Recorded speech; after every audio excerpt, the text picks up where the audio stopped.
അമ്മക്ക് ഇനി ഒരു തരി പോലും ഇഷ്ടമല്ല അല്ലേ? അത് കൊള്ളാം. നിന്നെ ഇഷ്ടമുള്ളത് കൊണ്ടല്ലേടി നിന്നെ അമ്മാമ്മയുടെ വീട്ടിലേക്ക് പഠിക്കാൻ വിടുന്നേ. ഇവിടെ നിന്നാ ശരിയാവില്ല. ബാക്കി 3 പിള്ളേരുടെ പുറകെ നടന്ന് നീ നശിക്കും. ഇനി 10ാം ക്ലാസ്സാ, ഓർമ്മയുണ്ടല്ലോ? ഇവിടെ നിന്നോണ്ടല്ലേ ഞാൻ 9ാം ക്ലാസ് വരെ പഠിച്ചത്. അതുപോലെ ഞാൻ ഇനിയും പഠിച്ചോളാം.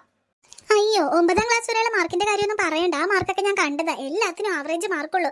10ലെ അത് പറ്റില്ല. SSLC പഠിച്ചാലേ +1 നല്ല സ്കൂളിലൊക്കെ അഡ്മിഷൻ കിട്ടും. ഇവിടെ നിന്നാ ശരിയാവില്ല. അതുകൊണ്ട് അമ്മാമ്മയുടെ വീട്ടിലാക്കണേ. ഇനി നീ കരഞ്ഞിട്ടും കാര്യമില്ല, എന്തായാലും ആക്കും.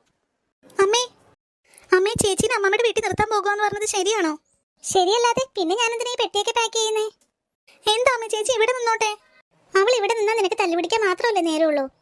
അമ്മ, ഞാൻ ഇനി തല്ലൊന്നും പിടിക്കില്ല. തല്ലു പിടിക്കുന്നു പറഞ്ഞ അമ്മ അമ്മയുടെ വീട്ടിലാണോ കൊണ്ടാക്കണ്ടേ? ഓ, അതൊന്നും അല്ലടി നീതുമോളെ. ചേച്ചി ഇനി 10ാം ക്ലാസ്സിലേക്കല്ലേ. പണ്ടത്തെ പോലെ പഠിച്ചാൽ ശരിയായില്ല. ഇവിടെ ആണെങ്കിൽ കുണുക്കി നീ ആകെ ബഹളമായിരിക്കും. കാർട്ടൂൺ, ഒരു രക്ഷ ഉണ്ടാവില്ല. ഇവിടെ നല്ല റിലാക്സ് ആയിട്ട് പഠിക്കാൻ വേണ്ടിയാ ഞാൻ അമ്മമ്മയുടെ വീട്ടിൽ കൊണ്ടേ ആക്കണേ. 1 വർഷത്തെ കാര്യമല്ലേ ഉള്ളൂ. കുണിക്ക്, ഇത് കണ്ടോ? ഈ അമ്മ എന്നെ അമ്മമ്മയുടെ വീട്ടിൽ കൊണ്ട് നിർത്താൻ പോകുക. 10ാം ക്ലാസ് ആയതുകൊണ്ട് ഇനി ഞാൻ കുറെ നാൾ കഴിഞ്ഞ് വരൂ.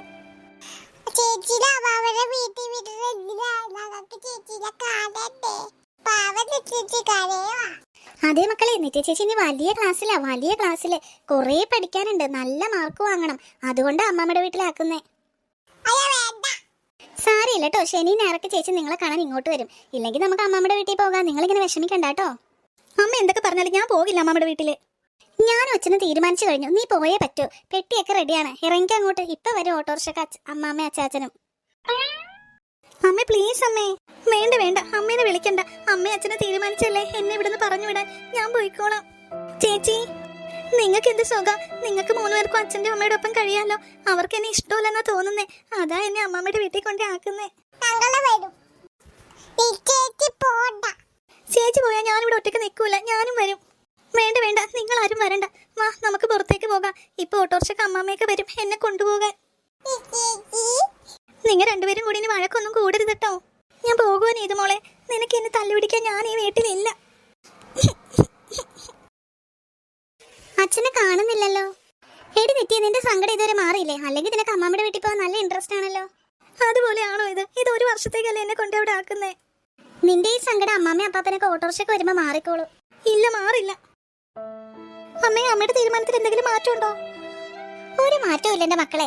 അതെ, നിത്യേനെ മാത്രമല്ല, നീതുപോള് 10ാം ക്ലാസ്സിലാവട്ടെ. നീതൂരും ഞാൻ കൊണ്ടേ ആക്കും അമ്മാമ്മയുടെ വീട്ടില്. 10ാം ക്ലാസ്സിൽ എല്ലാരും അവിടെ നിന്ന് പഠിച്ചാൽ മതി. ഈ ബഹളത്തിന്റെ ഇടയിൽ കിടന്ന് പഠിക്കണ്ട. ആഹാ, നിങ്ങൾക്ക് മാത്രം എന്താ പ്രത്യേകത? നിങ്ങളെ ആക്കും 10ാം ക്ലാസ്സിലായി കഴിഞ്ഞാല്. അച്ഛനെ കാണുന്നില്ലല്ലോ.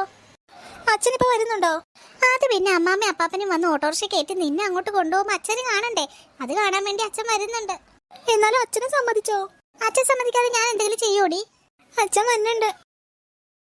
ഹാപ്പി ബർത്ത്ഡേ നിത്യ. എന്താമേ? ഹാപ്പി ബർത്ത്ഡേ നിത്യ മോളെ. നിനക്കിട്ടേ ഒരു ബർത്ത്ഡേ പ്രാങ്ക് തന്നതാ. നീ എങ്ങും പോകുന്നില്ല. അയ്യോ, അപ്പൊ അമ്മയല്ലേ പറഞ്ഞ ഇത്തവണ ഇംഗ്ലീഷ് ഡേറ്റ് ആഘോഷിക്കണ്ട, അടുത്ത ആഴ്ച നാളെ വരുമ്പോ ചേച്ചിയുടെ ആഘോഷിച്ചാൽ മതിയെന്ന്. ഇന്ന് സർപ്രൈസ് കൊടുക്കുമെന്ന് മനസ്സിലാക്കാതിരിക്കാൻ വേണ്ടി അടുത്ത ആഴ്ച നാളെ നോക്കി ആഘോഷിക്കാന്ന് പറഞ്ഞേ. അപ്പൊ ചേച്ചി എങ്ങോട്ടും പോണില്ലേ അമ്മേ? ഇല്ല, നിത്യമോൾ എങ്ങോട്ടും പോകുന്നില്ല. നിത്യെന്നല്ല, നിങ്ങൾ ആരും ഇവിടെ നിന്ന് എങ്ങോട്ടും പോകുന്നില്ല. ഞാൻ പേടിച്ചു പോയി അമ്മേ. ഞാൻ പേടിച്ചു പോയി. ശരിക്കും ഞാൻ കരുതി പെട്ടി പാക്ക് ചെയ്തപ്പോ എന്നെ അങ്ങോട്ട് ആക്കുവന്ന്.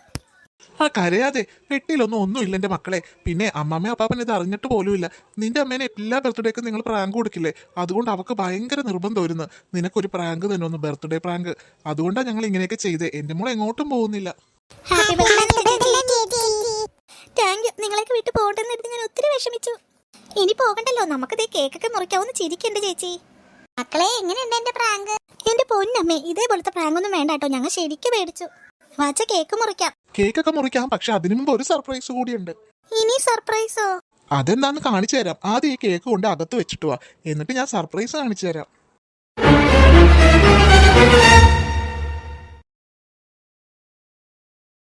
അയ്യോ അച്ഛാ, ഇതാണോ സർപ്രൈസ്? എന്താ നീ ഇങ്ങനെ നിൽക്കുന്നേ? വിശ്വസിക്കാൻ പറ്റുന്നില്ലേ? അടിപൊളി സർപ്രൈസ്. സന്തോഷമായോ നിത്യമോളെ? അമ്മ, ചേച്ചി ഇപ്പോഴും അന്തം വിട്ട് നിൽക്കുക. എനിക്ക് വിശ്വസിക്കാൻ പറ്റുന്നില്ല അമ്മേ. ഇനി മുതൽ ട്യൂഷനൊക്കെ എതിരെ പോകാം. ഇതേ 13 വയസ്സുള്ള പിള്ളേർക്ക് ഉപയോഗിക്കാൻ പറ്റുന്ന സ്കൂട്ടറാ. അതിനെന്താ, എല്ലാരും ഞാൻ കേട്ടാലോ.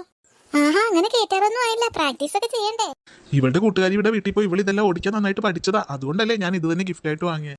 അതെ അമ്മേ, സ്നേഹമോടെ സ്കൂട്ടർ ഞാൻ നന്നായിട്ട് ഓടിക്കും. എന്നാൽ ഈ മുറ്റത്തൊക്കെ ഓടിച്ചാ മതി. ഇപ്പൊ റോട്ടിലോട്ടൊന്നും ഇറങ്ങണ്ട കേട്ടോ. വാ ചേച്ചി നമുക്ക്